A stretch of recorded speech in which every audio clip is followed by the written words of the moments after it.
இன்னது வெத்தலையில் ரசமா? ஆமாம் guys, hi guys, welcome to Kid Shero. இன்னைக்கு வெத்தலையில் ரசம் எப்படி பண்ணுறதுன்னு பார்ப்போமா? அதுக்கு 2 வெத்தலையை எடுத்து நல்லா பிச்சு போட்டுக்கிட்டேன். அதுக்கப்புறம் இஞ்சி, பூண்டு, அப்புறமா சீரகம், அப்புறமா கொஞ்சம் பெப்பர் எடுத்து ஒன்றும் பாதியமாக அரைச்சி அது சைடில் எடுத்து வச்சுக்க போகிறோம். 3 தக்காளி நல்லா அரைச்சி அத்தையும் சைடில் எடுத்து வச்சுக்கிட்டு ஒரு தேக்ஷா எடுத்து கீயும் அப்புறமா எண்ணெயும் போட்டு அதில் கொஞ்சம் பெருங்காயம் பவுடர் போட்டுட்டு அதில் 3 காஞ்ச மிளகா போட்டுட்டு அது கொஞ்ச நேரம் நம்ம சாட்டே பண்ண போகிறோம். அதுக்கப்புறம் நம்ம கருவேப்பிலை ஆட் பண்ணிவிட்டு நம்ம அத்தையும் நல்லா மிக்ஸ் பண்ண போகிறோம். இப்போ நம்ம அரைச்சி வச்ச மிளகு சீரகம் கூட ஆட் பண்ணிவிட்டு அதை நல்லா கொஞ்சம் மிக்ஸ் பண்ணிவிட்டு அப்புறமா அந்த தக்காளி ஜூஸ் அது ஆட் பண்ணிவிட்டு நம்ம நல்லா மிக்ஸ் பண்ண போகிறோம். இந்த வெத்தலை ரொம்ப ரொம்ப நல்லது. ஆஸ்துமா இருக்கிறவங்களுக்கு ரொம்ப நல்லது.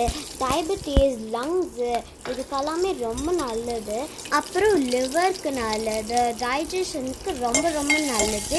இப்போது நம்ம பிச்சு வச்ச வெத்தலையை நம்ம அரைச்சிக்க போகிறோம். அதை அரைச்சி இது கூட சேர்த்துக்க போகிறோம். அதுக்கப்புறம் அதை நல்லா வதக்கிட்டு கொஞ்சம் புளி ஆட் பண்ணிவிட்டு தேவையான தண்ணி ஊற்றிட்டு கொஞ்சம் தேவையான சால்ட் போட்டுட்டு நம்ம நல்லா மிக்ஸ் பண்ணி அது ஒரு கொதி வர வரைக்கும் வெயிட் பண்ண போகிறோம். இப்போ நம்ம அது ரசம் ரொம்ப நுர கட்டுற வரைக்கும் வெயிட் பண்ணி கொஞ்சம் வெத்தலையை கார்னிஷிங்க்கு மேலே போட்டு வச்சாக்கா நம்ம வெத்தலை ரசம் ரெடி.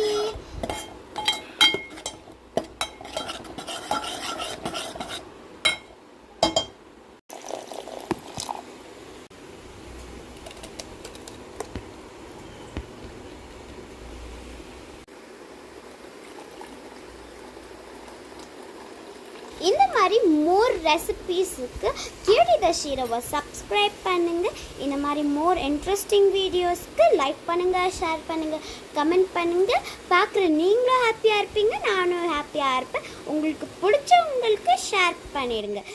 ஒரு நிமிஷம் அந்த பெல் ஐகானை கிளிக் பண்ணுறதுக்கு மறந்துடாதீங்க.